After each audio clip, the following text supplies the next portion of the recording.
ازيكم عاملين ايه؟ يا رب تكونوا بخير. النهارده معانا فيديو جديد وحلقة جديدة معانا ومعاكم على قناتنا على اليوتيوب، وصورة جديدة وفيديو جديد. ويلا بينا نبدأ درس النهارده. معانا هنشتغل على الصورة دي.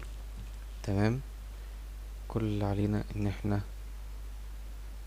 هنيجي هنا، هنرفع الشادو شوية. تمام. هنقلل الوايت، نيجي عند البلاك وهنعليها شوية. تمام.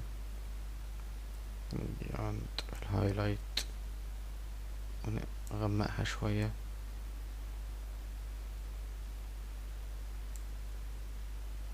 حاولوا بس نخلوا الشخص ظاهر في الصورة. تمام. ونبدأ ندوس اوبن.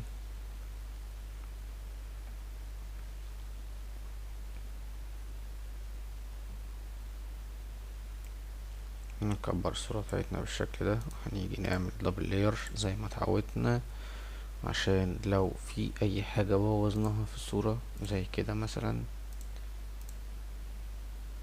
نيجي نمسح اللاير ده، الصورة بتاعتنا الأصلية موجودة. تمام. هنعمل ديليت وهنعمل دبل لاير بالشكل ده. هنيجي هنا عند كاميرا رو فلتر،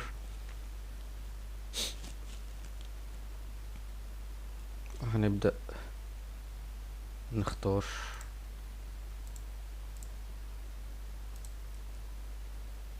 الإعدادات بتاعت الصورة بتاعتنا، الكلاريتي، هنقفل الهايلايت شوية، هنرفع الشادو حاجة بسيطة، هندوس اوكي.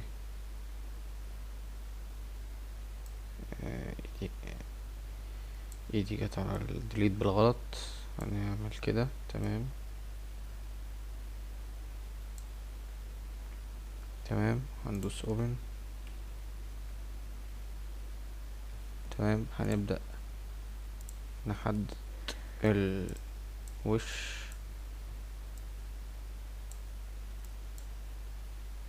بالشكل ده. تمام. هنحدد الشخص مش الوش بس.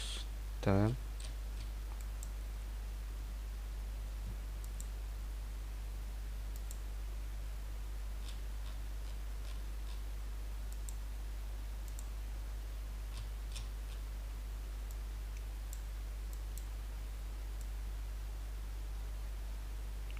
المفروض التحديد بندوس على select subject، بس عادي يعني مفيش مشكلة ان احنا لو نحدد مانيوال بالشكل ده، عشان كده كده هو بيغلط، ما بيخليش التحديد يعني دقيق.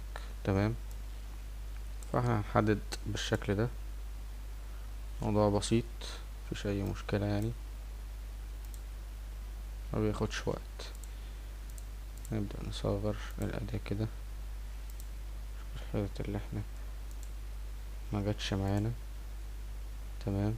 او في حتت زيادة هنبدأ نشيلها ونراجع على الصورة بتاعتنا بالشكل ده.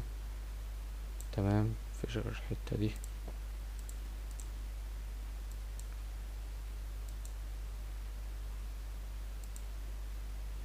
مفيش اي مشكلة. تمام. هنيجي ندوس هنا على layer بالشكل ده. تمام. وهنيجي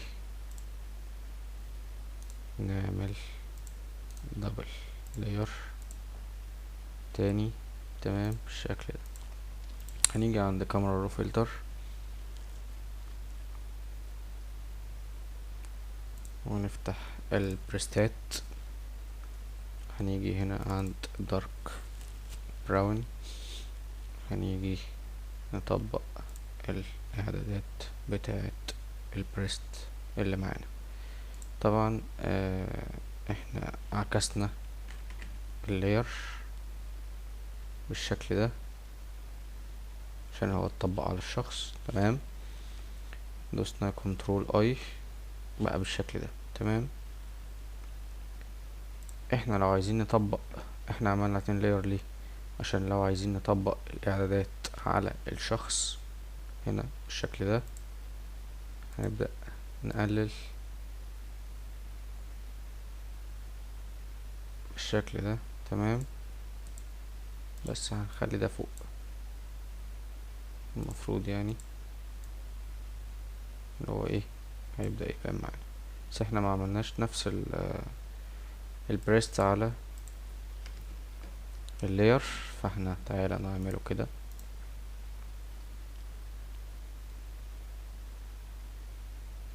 سوري بس عشان ايه انا مش مركز قوي. هنعمل كده. تمام. وهندوس اوكي. هيتطبق على الشخص اللي معانا بس. تمام. احنا عشان عاملين كده، عشان كده عاملين 2. تمام. هنبدأ نقلل بالشكل ده عشان يبقى فيه تأثير بسيط على الشخص من لون الخلفية. تمام. خليها مثلا بالشكل ده اهو. تمام. موضوع بسيط، مش اي مشكلة. تمام. بس انا محتاج ان انا اعمل كيرف واخليها على اللاير ده بس، واجي اعلي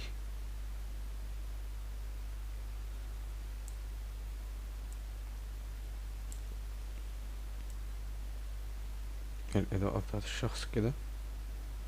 تمام. واغمق من تحت حاجة بسيطة.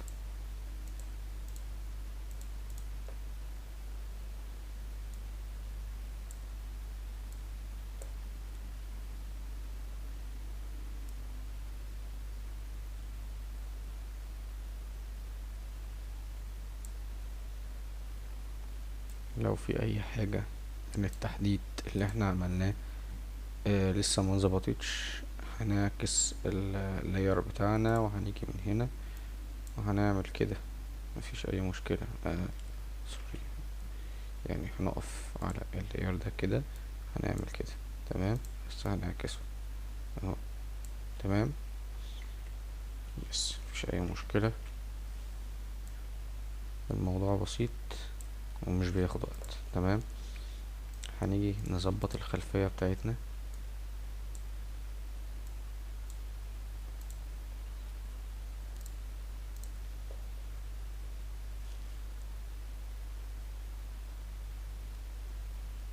هنغمق البلاك،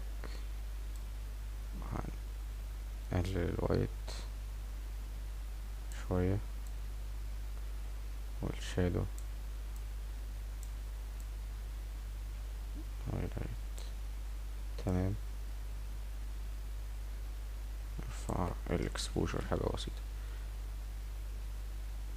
بالشكل ده. الصورة بتاعتنا بقت تمام. مفيش اي مشكلة. عايزين نقلل بنقلل، عايزين نعلي بنعلي، مفيش اي مشكلة عادي. تمام. كل حاجة available معانا. عايزين نخلي الشخص زي ما هو بنفس السكين تون بتاع البشرة ونفس الوانه الطبيعية بنخليه. عايزين نغير بنغير عادي، مفيش اي مشكلة. بس هو كده تحس ان الصورة متركبة عشان الالوان بتاعت الخلفية غير الشخص. تمام. فاحنا عشان كده عملنا الخطوة ديت. تمام. لو عايزين نزود بنزود كده. تمام. ممكن نقفل ده خالص الإضاءة. تمام. ونشوف الشخص بالشكل ده، بقى الاتنين واحد. تمام. بس كده الفيديو بتاع النهاردة بسيط ومفهوش اي مشكلة، واتمنى يعجبكم. اشوفكم في الفيديو الجاي. سلام.